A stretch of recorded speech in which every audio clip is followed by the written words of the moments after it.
Hello and welcome to the Trusted Professional Podcast provided by NYCPA, the New York State Society of Certified Public Accountants. I am Calvin Harris Jr., a CPA and CEO of the Society, and I'm your host. This is a podcast provided by NYCPA where I interview leaders in the accounting profession in New York and beyond, as well as those who influence this space. We help you connect, learn, and lead within the accounting profession. In this episode, we present an interview with Mark Stone, a CPA here in New York. But before we get to Mark, let's discuss the news of the day. First, before talking about broader news, I of course want to highlight the ongoing work of our 14 chapters around the state and our 60-plus communities of practice and committees that are doing amazing things and local work throughout New York State. At the time of this recording, one of the events we are planning is our Moynihan Scholarship Fund golf event set for October the 28th in Rockland County. Please go to the NYCPA website at nysscpa.org for more information. That event and all other events throughout the state can be found on the event calendar on the nysscpa.org website. We hope to see you at one of our events. Now for news outside of the Society, in our last episode, we talked about the exposure drafts provided by the AICPA and NYCPA that I had said were decades in the making. Well, after news of something that was approximately 2 decades in the making, we have something that is actually 3 decades in the making, and that is the announcement of the next Chief Executive Officer of the AICPA. And that announcement comes with New York roots, as Mark Cozile has been announced as of the time of this recording, less than 24 hours ago, as the new Chief Executive Officer of the AICPA and CIMA, starting on January 1st of 2025. Mark has an extensive background within the profession, as he is currently the CEO of Alineo Global, the world's second largest accounting organization. Alineo Global has 268 member firms with locations throughout the world, generating over $6 billion in collective revenues. He is responsible for strategic planning, financial performance, and the organization's overall growth and success. Prior to joining that organization in 2020, Mark spent 14 years with the AICPA and later the association. And, here's the New York connection, he began his career at an accounting firm in Buffalo, New York. Go Bills. He has been a leader and an advocate for the accountants over many years and has appeared within the top 10 of Accounting Today's top 100 most influential people in accounting multiple times and has been named to the International Accounting Bulletin's Global Accounting Power 50 list. We're very excited to see Mark start in the near future. And of course, we, as so many others in the profession, want to extend our thanks to Barry Melanson, who is retiring after 3 decades of service to the profession. So with that news of the day presented, which is clearly the biggest news we've had in quite some time, we now turn to our interview with Mark Stone, CPA. All right, and welcome back to the Trusted Professional Podcast, sponsored by and provided by New York State Society of CPAs. I'm very excited to have our guest today, Mark L. Stone, CPA. Mark is the managing partner of Sales Tax Defense, LLC, since 2006. The firm specializes in sales and use taxes, and Mark's work as a New York State tax auditor, as well as a tax manager and principal at several prominent accounting firms over the past 30 years, has earned him a reputation as one of the top professionals for multi-state sales and use taxes. He's frequently invited by various organizations to speak on sales and use tax issues and serves as an expert witness, testifying in tax court on behalf of clients. Mark was also an adjunct professor at Long Island University, CW Post. He has numerous areas of practice and numerous professional affiliations, including, of course, as a member of NYCPA, the New York State Society of CPA. So want to welcome Mark. Welcome to the Trust Professional Podcast. Calvin, thank you for having me. I'm excited to be here today. Oh, so am I. Thank you so much. This is going to be a great conversation. And I read your background, and obviously you're an expert in this area, but I want to go way back a bit, if you don't mind. So I'd love to understand how you got from, even thinking about accounting or thinking about being a CPA to now. So I'd love to hear your origin story of sorts. So what was your journey into the field of accounting? So my journey into the field of accounting started with engineering. Went away to school for engineering for a couple of years and determined that it wasn't for me. But of course, I went into engineering because I was a math person, because that's what they tell you to do in high school if you're a math person. And came home and then went to Queens College and I got my BA in accounting from Queens College. And that led me on an interesting little journey into sales tax, which has been my professional life for the last 30 years. What had happened was when I was going to Queens College, I was working as a waiter at a catering hall.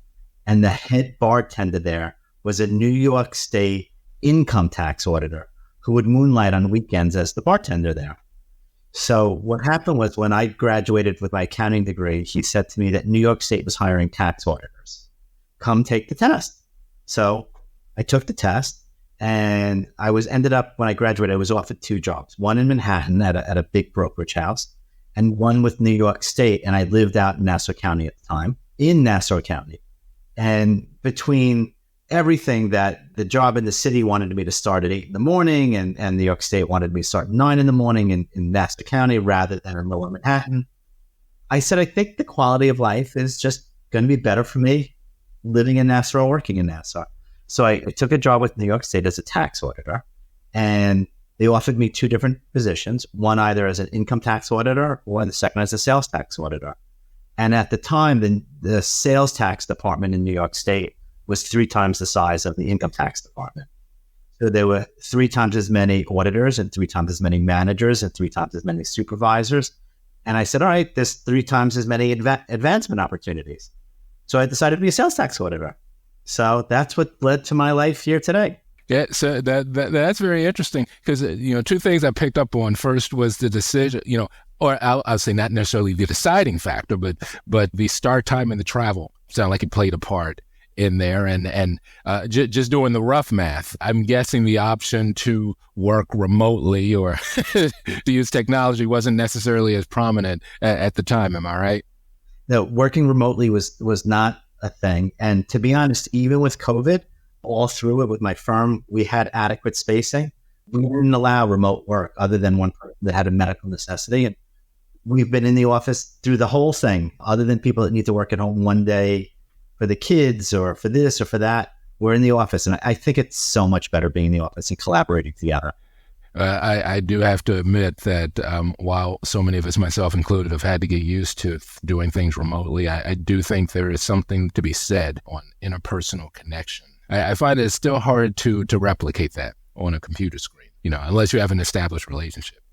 But that's amazing. And I also noted that you began effectively or essentially in another career path, which I need to go back and take count. But I think at this point, about half of the people that we've had conversations with so far on the Trust Professional podcast began their thought, whether it was in school or even a second career, in something other than accounting. We've had dentists, we've had models, we've had actors, we have engineers, although it sounds like you might also be a great bartender. But it is interesting how on so many folks, they end up finding their sweet spot in accounting. So that's very helpful. Well, it's an amazing career that I think people don't really give enough credit to.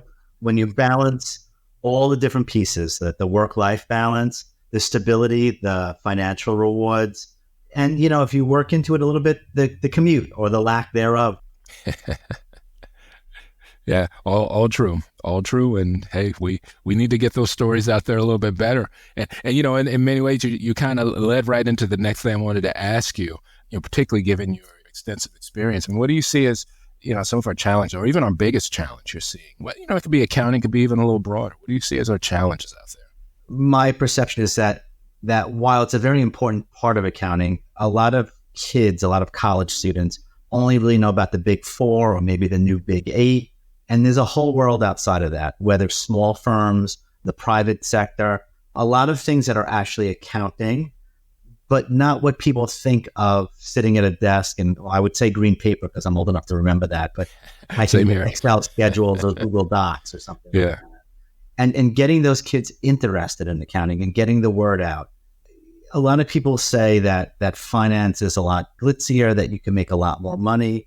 And I actually don't think that that's true. My parents always told me the story that my dad worked in brokerage. He worked for Merrill Lynch for a number of years and had some great years. But then when the market was down, they really had some terrible years.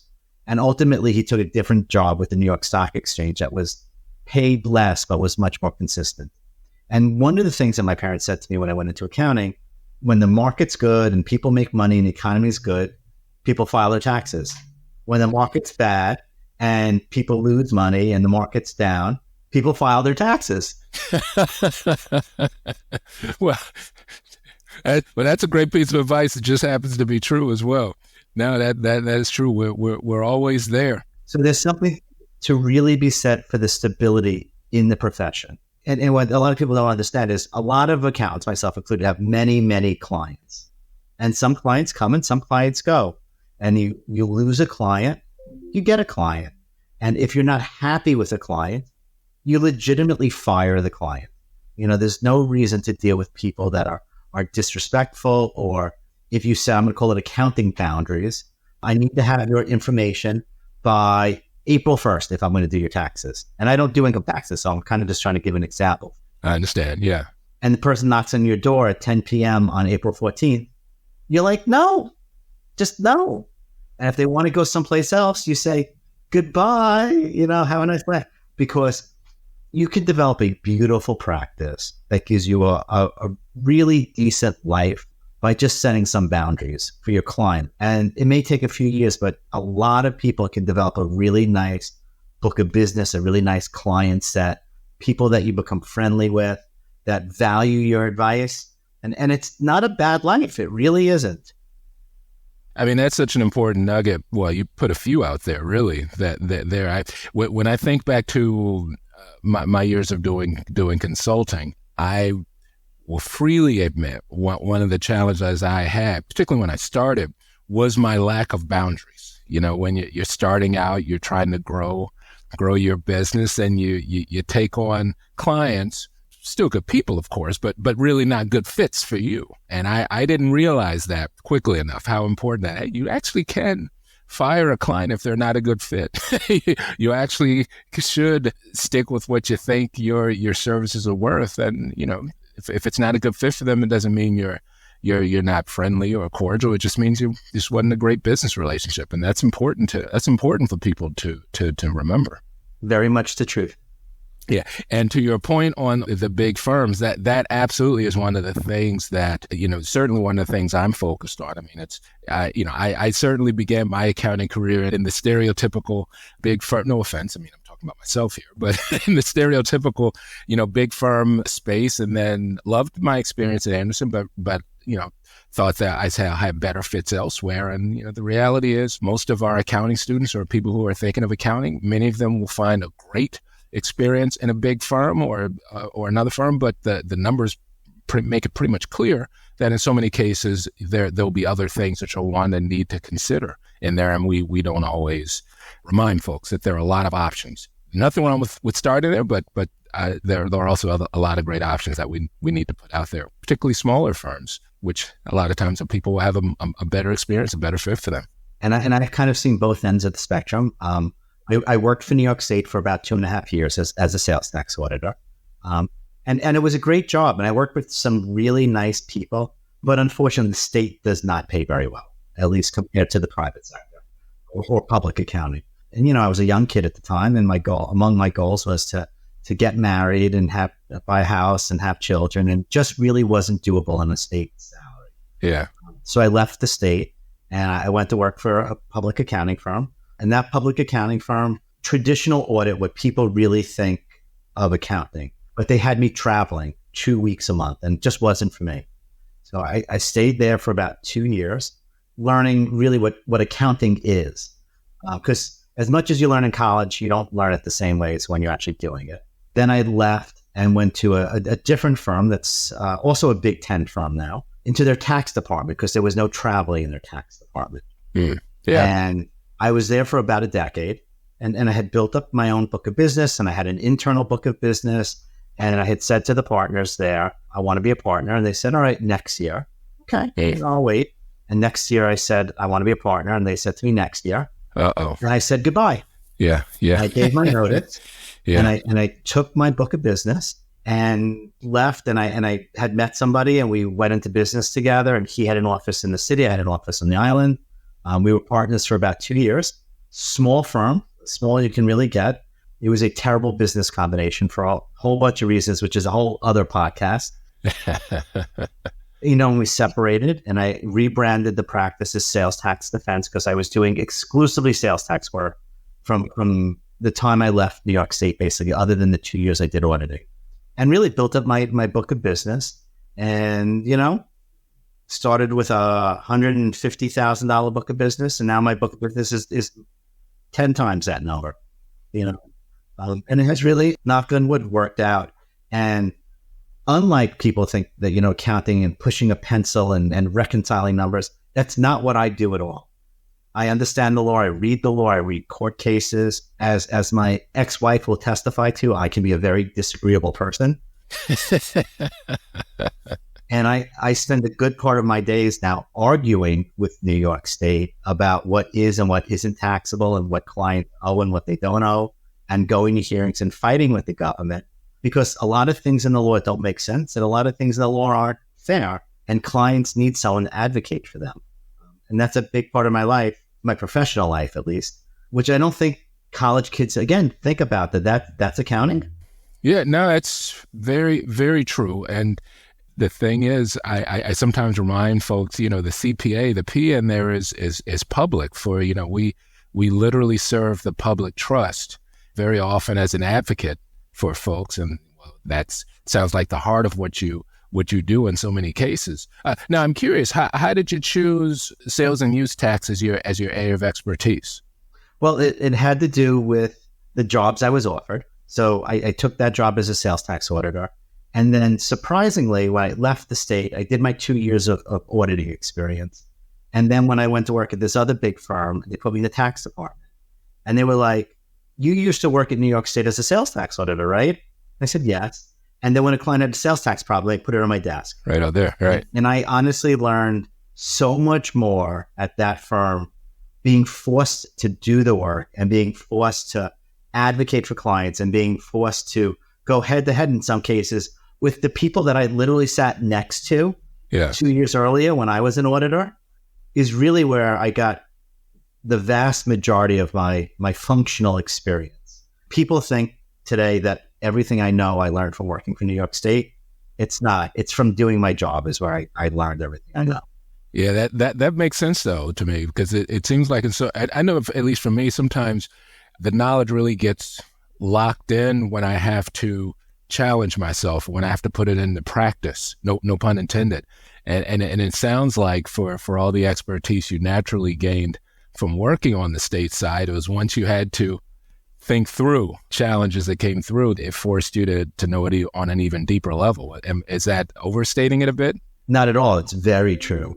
If you're going to advocate for a client against the government, you have to know the rules better than the government, because just the way all the tax laws are written, if people that know this, is that there's this presumption in America that you're innocent until proven guilty. And that's true with criminal code.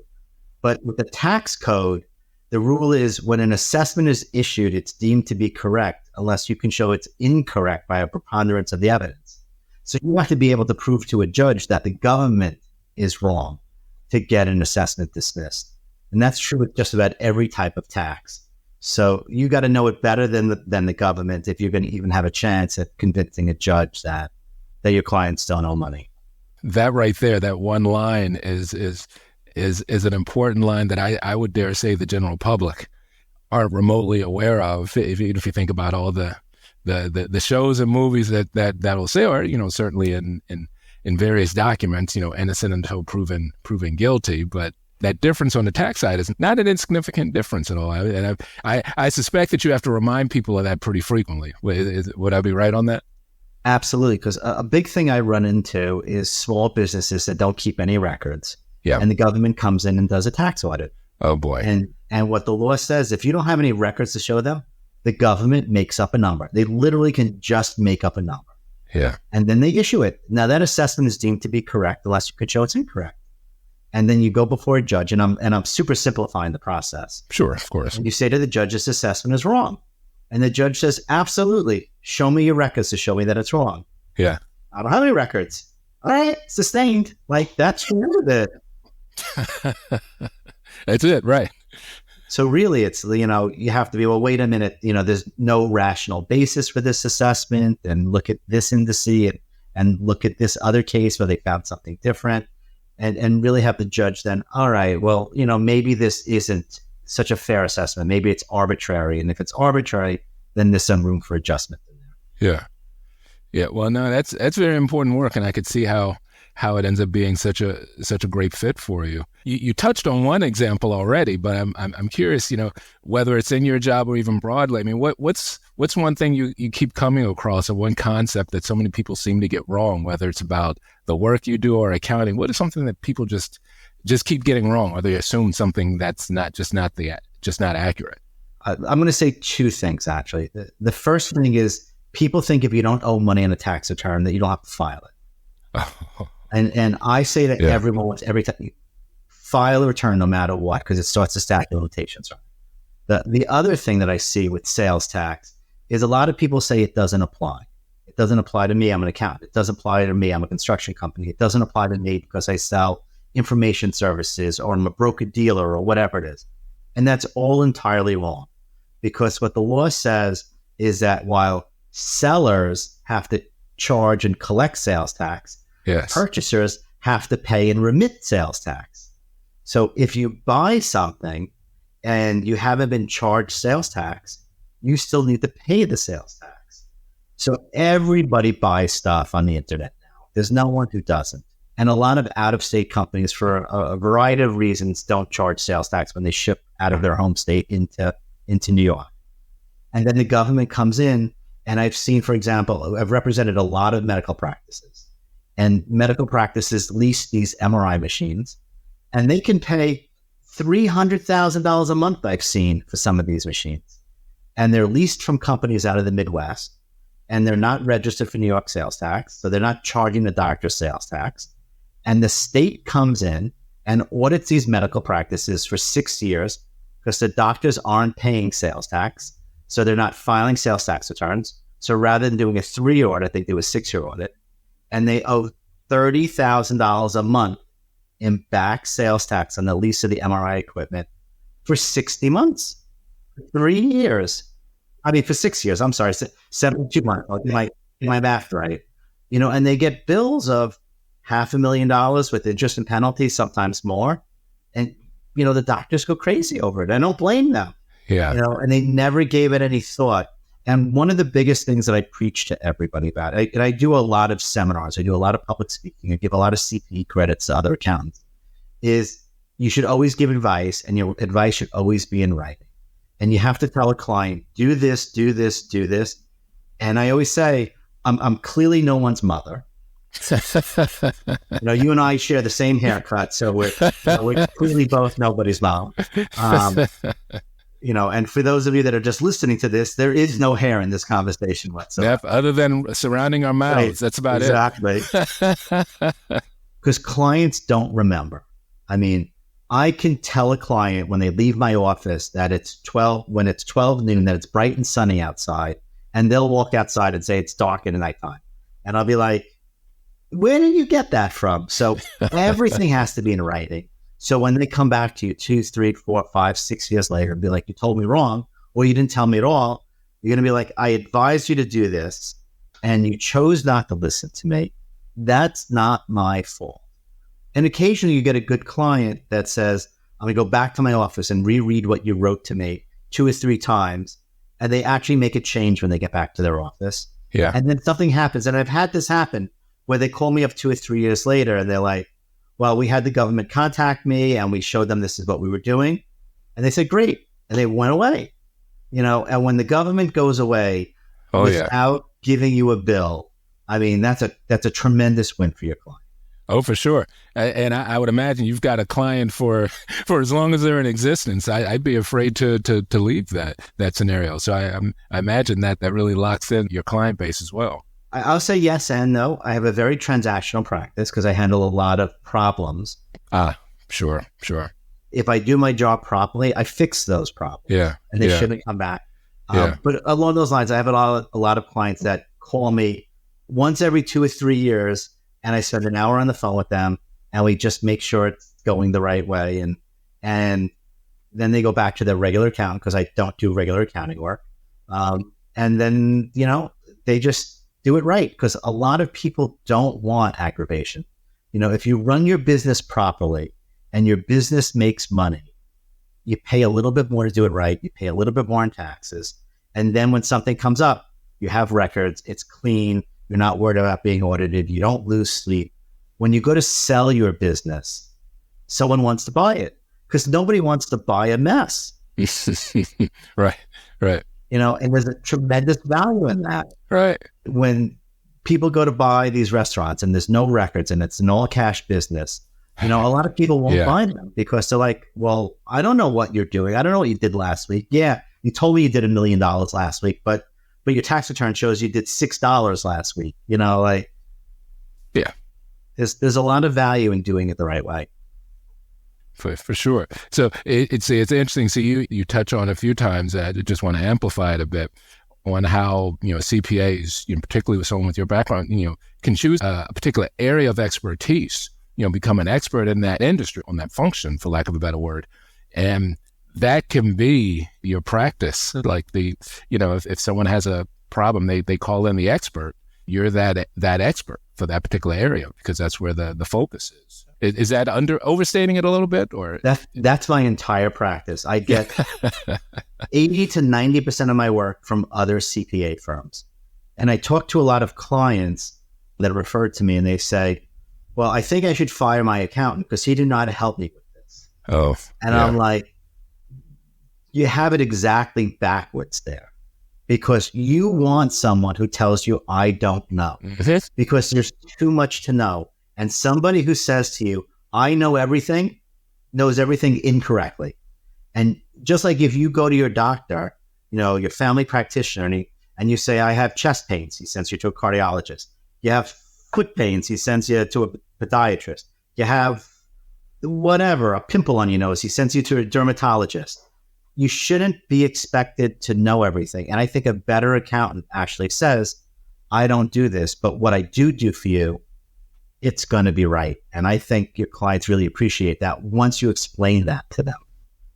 That's such a great and important point you just made there, because, and even the analogy, because I can think of quite a few times where I've seen a doctor or, nurse practitioner or medical professional for something general, and I had a specific problem that simply wasn't their area's expertise. And rather than try to stumble and fumble along to something that actually could do more harm to me, they sent me over to an expert, unapologetically. And then that expert sent me right back to them when it was all settled. I didn't think any less of that doctor. If anything, I was like, well, I'm glad you got me fixed.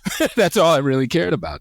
Right. That mean we had to bring in someone else, then no problem. So that's a really good point. So let's take a slight pivot, though. Now, I'm really curious what your answer is going to be on this. We'll do a little thought experiment. That's what I like to call it. We'll make you king, King Mark. We'll make you king of the accounting profession. You can go broad in that if you want, but if you had unlimited resources and no time constraints, what sort of innovative project or initiative would you take on to improve things, whether it's improving the accounting profession or heck, even broader than that? What would come up for you? So I'll keep it narrow to my practice, actually. Okay. When I left the big firm and started my own firm, I did a crazy amount of networking, breakfast, lunch, dinner, to meet other accountants and other business owners to develop my practice. And one of the things I did was, and I've always done public speaking, and I've taught in college and graduate school, was give seminars to chambers of commerces all over Long Island.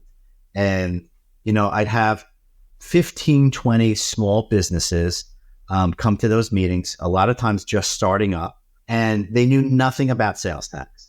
And you give me an hour or two of your time, I can get most people to know 80% of what they need to know to stay out of trouble, and know enough to know when they need to call their accountant or call me or call their lawyer or call somebody.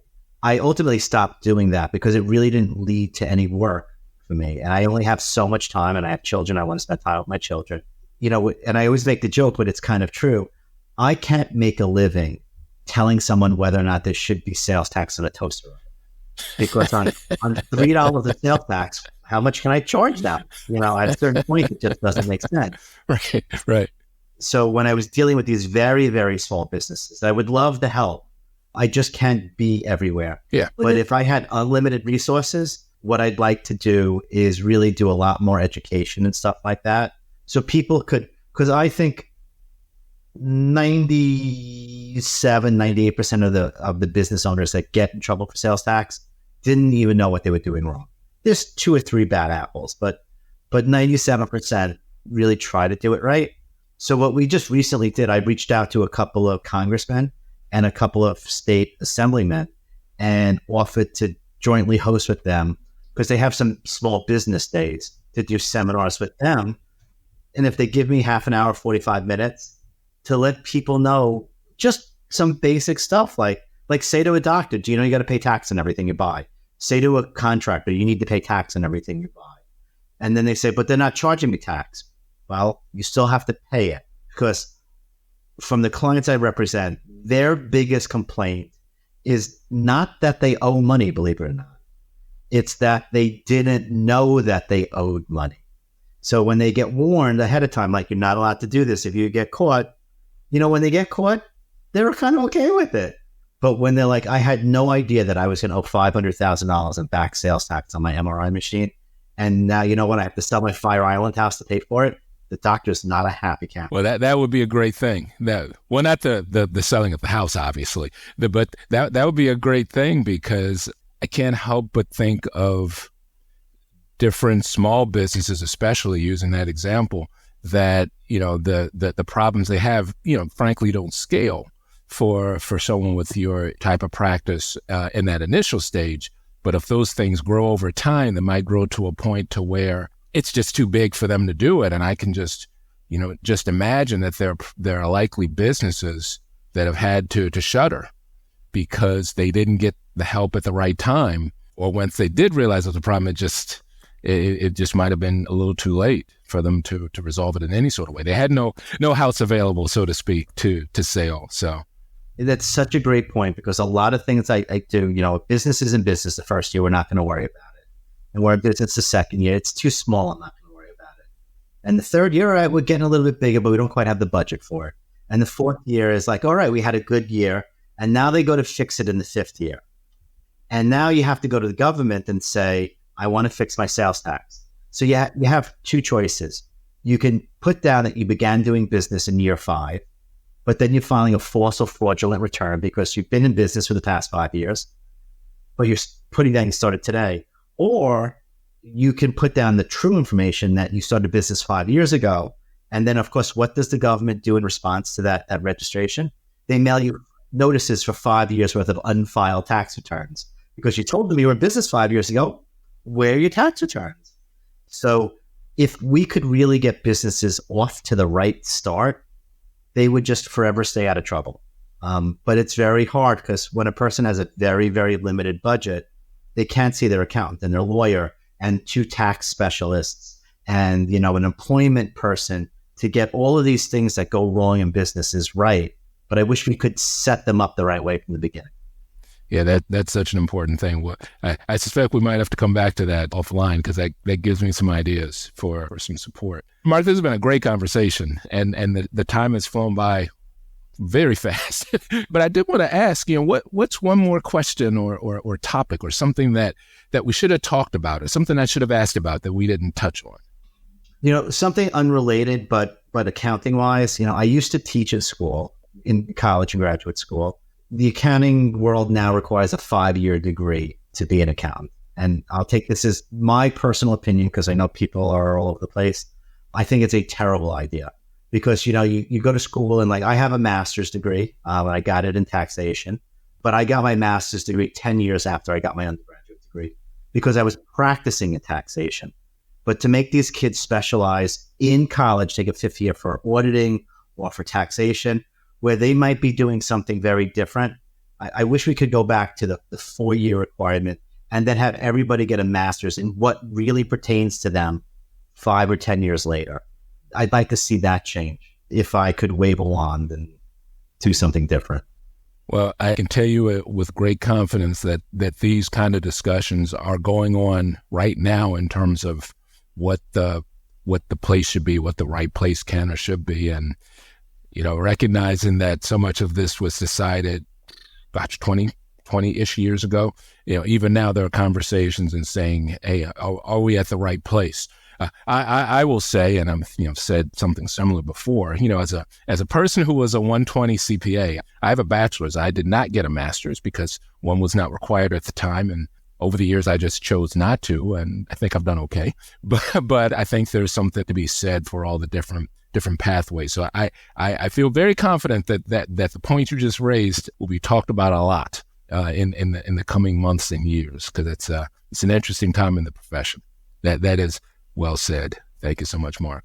Well, Mark, again, thank you so much for your time. You have such an amazing and interesting background and a very unique practice that I think just shows just how many different things a CPA and an accountant can do. So I was really glad to have you here, and thank you so much for joining me today on the Trust Professional Podcast. Thank you for having me. I appreciate it.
I hope you enjoyed our interview with Mark.